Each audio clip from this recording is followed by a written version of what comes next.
morning, guys. We get to read the rest of Esther today.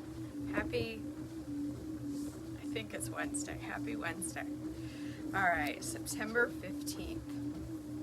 Esther's request to the king. Esther 5:1-8, 474 BC. On the third day of the fast, Esther put on her royal robes and entered the inner court of the palace, just across from the king's hall. The king was sitting on his royal throne, facing the entrance. When he saw Queen Esther standing there in the inner court, he welcomed her and held out the gold scepter to her. So Esther approached and touched the end of the scepter. Then the king asked her, "What do you want, Queen Esther? What is your request? I will give it to you, even if it is half the kingdom." And Esther replied, "If it please the king, let the king and Haman come today to a banquet I have prepared for the king." The king turned to his attendant and said, "Tell Haman to come quickly to a banquet, as Esther has requested." So the king and Haman went to Esther's banquet. And while they were drinking wine, the king said to Esther, "Now tell me what you really want. What is your request? I will give it to you, even if it is half of the kingdom." Esther replied, "This is my request and deepest wish. If I have found favor with the king, and if it pleases the king to grant my request and do what I ask, please come with Haman tomorrow to the banquet I will prepare for you. Then I will explain what this is all about." Haman's plan to kill Mordecai, Esther 5:9-14, 474 BC. Haman was a happy man as he left the banquet, but when he saw Mordecai sitting at the palace gate, not standing up or trembling nervously before him, Haman became furious. However, he restrained himself and went on home. Then Haman gathered together his friends and Zeresh his wife and boasted to them about his great wealth and his many children. What a loser. He bragged about the honors the king had given him and how he had been promoted over all the other nobles and officials. Then Haman added, "And that's not all. Queen Esther invited only me and the king himself to the banquet she prepared for us, and she has invited me to dine with her and the king again tomorrow." Then he added, "But this is all worth nothing as long as I see Mordecai the Jew sitting there at the palace gate." So Haman's wife Zeresh and all of his friends suggested, "Set up a sharpened pole that will stand 75 feet tall, and in the morning ask the king to impale Mordecai on it. When this is done, you can go on your merry way to the banquet with the king." This pleased Haman, and he ordered the pole set up. The king honors Mordecai, Esther 6:1-14, 474 BC. That night the king had trouble sleeping, so he ordered an attendant to bring the book of history of his reign so it could be read to him. Oh my gosh, these people are full of themselves. In those records, he discovered an account of how Mordecai had exposed the plot of Bigthana and Teresh, two of the eunuchs who guarded the door to the king's private quarters. They had plotted to assassinate King Xerxes. "What reward or recognition did we ever give Mordecai for this?" the king asked. His attendants replied, "Nothing has been done for him." Who is that in the inner court?" the king replied. The king inquired. As it happened, Haman had just arrived in the outer court of the palace to ask the king to impale Mordecai on the pole he had prepared. So the attendants replied to the king, "Haman is out in the court." "Bring him in," the king ordered. So Haman came in, and the king said, "What should I do to honor a man who truly pleases me?" Haman thought to himself, "Whom would the king wish to honor more than me?" So he replied, "If the king wishes to honor someone, he should bring out one of the king's royal robes, as well as a horse that the king himself has ridden, one with a royal emblem on its head. Let the robes and the horses be handed over to the king's most noble officials, and let them see that the man whose king wishes to honor is dressed in the king's robes and led through the city square on the king's horses. Have the officials shout as they go, 'This is what the king has done for someone he wishes to honor.'"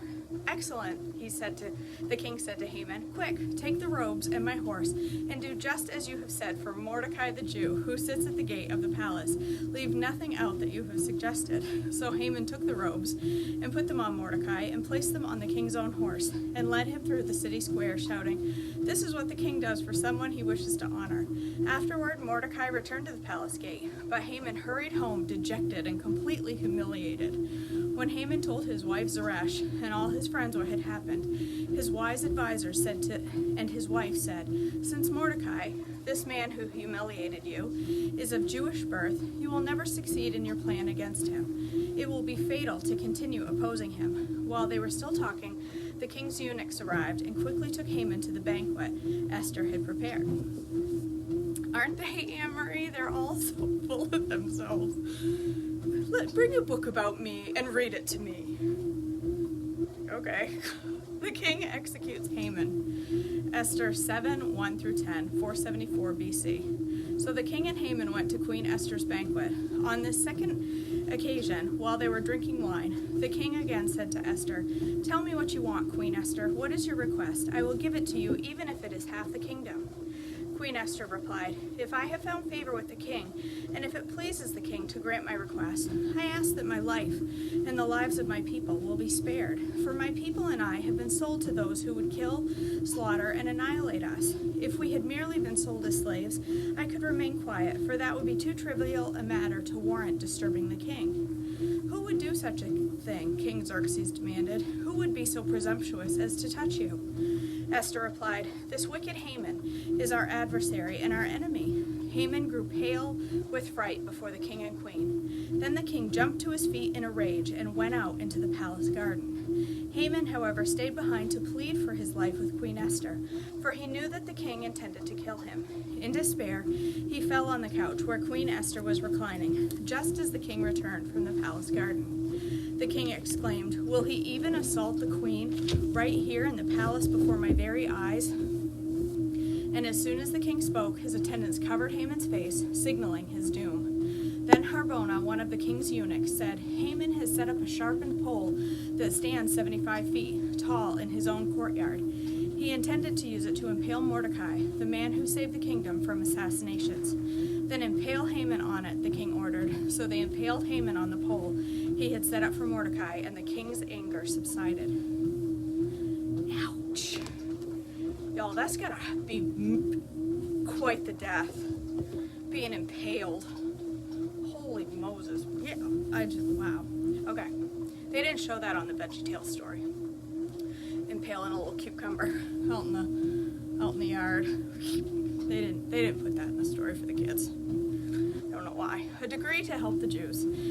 Decree to help the Jews. Esther 8, 1 through 17, 474 BC.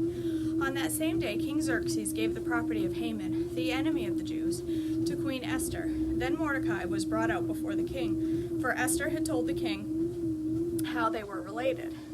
The king took off his signet ring, which he had taken back from Haman, and gave it to Mordecai, and Esther appointed Mordecai to be in charge of Haman's property. Then Esther went again before the king, falling down at his feet and begging him with tears to stop the evil plot devised by Haman the Agagite against the Jews. Again, the king held out the gold scepter to Esther, so she rose and stood before him. Esther said, "If it please the king, and I have found favor with him, and if he thinks it is right, and if I am pleasing to him, let there be a decree that reverses the orders of Haman, son of Hammedatha the Agagite, who ordered that Jews throughout all the king's provinces should be destroyed. For how can I endure to see my people and my family slaughtered and destroyed?"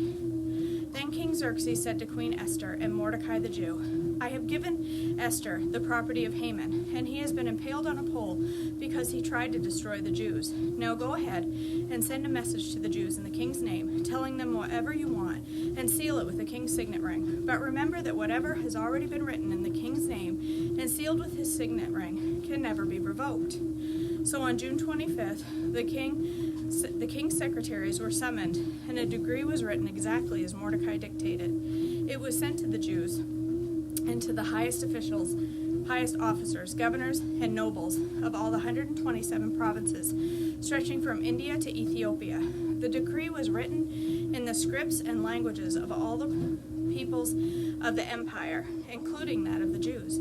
The decree was written in the name of King Xerxes and sealed with the king's signet ring. Mordecai sent the dispatches by swift messengers who rode fast horses, especially bred for the king's service. The king's decree gave the Jews in every city authority to unite and to defend their lives. They were allowed to kill, slaughter, and annihilate anyone of any nationality or province who might attack them or their children and wives, and to take the property of their enemies. The day chosen for this event throughout all the provinces of King Xerxes was March 7th of the next year. A copy of this decree was to be issued as a law in every province and proclaimed to all the peoples so that the Jews would be ready to take revenge on their enemies on the appointed day. So urged on by the king's command, the messengers rode out swiftly on fast horses, bred for the king's service. The same decree was also proclaimed in the fortress of Susa. Then Mordecai left the king's presence, wearing the royal robe of blue and white, and a great crown of gold, and an outer cloak of fine linen and purple. And the people of Susa celebrated the new decree. The Jews were filled with joy and gladness, and were honored everywhere. In every province and city, wherever the king's decree arrived, the Jews rejoiced and had a great celebration and declared a public festival and holiday. And many of the people of the land became Jews themselves, for they feared what the Jews might do to them. The victory of the Jews, Esther 9, 1 through 19, 473 BC. So on March 7th, the two decrees of the king were put into effect. On that day, the enemies of the Jews had hoped to overpower them, but quite the opposite happened. It was the Jews who overpowered their enemies. The Jews gathered in their cities throughout all the king's provinces to attack anyone who tried to harm them, but no one could make a stand against them, for everyone was afraid of them. And all the nobles of the provinces, the highest officers, the governors, and the royal officials helped the Jews for fear of Mordecai. For Mordecai had been promoted to the king's palace, and his fame spread throughout all the provinces as he became more and more powerful. So the Jews went ahead on the appointed day and struck down their enemies with the sword.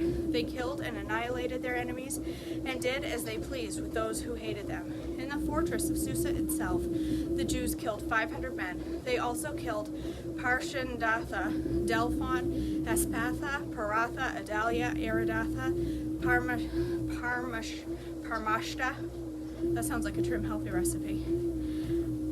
Arisai, Aridai, and Vezatha.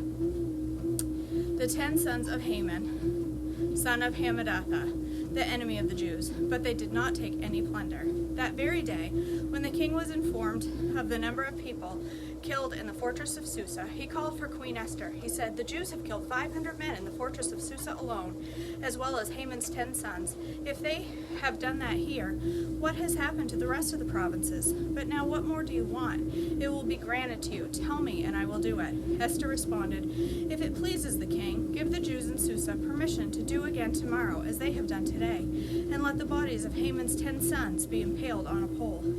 So the king agreed, and the decree was announced in Susa, and they impaled the bodies of Haman's 10 sons. Then the Jews at Susa gathered together on March 8th and killed 300 more men, and again they took no plunder. Meanwhile, the other Jews throughout the king's provinces had gathered together to defend their lives. They gained relief from all the enemies, killing 75,000 of those who hated them, but they did not take any plunder. This was done throughout the provinces on March 7th and March 8th. And on March 8th, they rested, celebrating their victory with a day of feasting and gladness. The Jews at Susa killed their enemies on March 7th, and again on March 8th, and then rested on March 9th, making that their day of feasting and gladness. So to this day, rural Jews living in remote villages celebrate an annual festival and holiday on the appointed day in late winter, when they rejoice and send gifts and food to each other. The Festival of Purim, Esther 9, 20 through 32, 473 BC. Mordecai recorded these events and sent letters to the Jews near and far throughout all the provinces of King Xerxes, calling on them to celebrate an annual festival on these 2 days. He told them to celebrate these days with feasting and gladness, and by giving gifts of food to each other and presents to the poor. This would commemorate a time when the Jews gained relief from their enemies, when their sorrow was turned into gladness and their mourning into joy. So the Jews accepted Mordecai's proposal and adopted this annual custom. Haman, son of Hammedatha the Agagite, the enemy of the Jews, had plotted to crush and destroy them on the date determined by casting lots. Those lots were called Purim. But when Esther came before the king, he issued a decree causing Haman's evil plot to backfire, and Haman and his sons were impaled on a sharpened pole. That is why the celebration is called Purim, because it is the ancient word for casting lots. So because of Mordecai's letter, and because of what they had experienced, the Jews throughout the realm agreed to inaugurate this tradition and pass it on to their descendants and to all who became Jews. They declared they would never fail to celebrate those these 2 prescribed days at the appointed time each year. These days would be remembered and kept from generation to generation and celebrated by every family throughout the provinces and cities of the empire. This festival of Purim would never cease to be celebrated among the Jews, nor would the memory of what happened ever die out among their descendants. Then Queen Esther, the daughter of Abihail, along with Mordecai the Jew, wrote another letter, putting the queen's full authority behind Mordecai's letter to establish the festival of Purim. Letters wishing peace and security were sent to the Jews throughout the 127 provinces of the empire of Xerxes. These letters established the festival of Purim, an annual celebration of these days at the appointed time, decreed by both Mordecai the Jew and Queen Esther. The people decided to observe the festival, just as they had decided for themselves and their descendants to establish times of fasting and mourning. So the command of Esther confirmed the practices of Purim, and it was all written down in the records. The greatness of Xerxes and Mordecai, Esther 10, 1-3, 473 BC. King Xerxes imposed a tribute throughout his empire, even to the distant coastlands. His great achievements and the full account of the greatness of Mordecai, whom the king had promoted, are recorded in the book of the history of the kings of Media and Persia. Mordecai the Jew became the prime minister, with authority next to that of King Xerxes himself. He was very great among the Jews, who held him in highest esteem, because he continued to work for the good of his people and speak up for the welfare of all their descendants. There you go. I love that story. I just think, I love any story where the Jews win, but I love that story because Esther could have been the one impaled or had her head chopped off just for going before the king. And she said, nope, I'm gonna go and I'm gonna speak up for my people, even if it costs me my life. And look what happened. I just think it's an awesome story. It's very different in VeggieTales. They don't get impaled or killed for their it wasn't a plot to kill all the Jews. It was a plot to send all the Jews to the island of perpetual tickling. Which almost sounds worse than being impaled. Alright, you guys. That's it. I'm going to go upstairs and I'm going to cook breakfast. I'm going to try the apple flapjacks today that I wanted yesterday but wasn't feeling up to it because I was too tired. I'm still tired this morning, but I'm going to do flapjacks anyway. And I'll have coffee with it. So, alright you guys, I love you all. If you don't get to join me upstairs, I hope to see you tomorrow for more Treadmill Devotions. That's right, Rita. But did you die? No, you did not. You could have lost your head, but you didn't. Esther. She's the original hashtag, but did you die? That's going to be in my head all day now. Alright, you guys, have a wonderful day. Bye!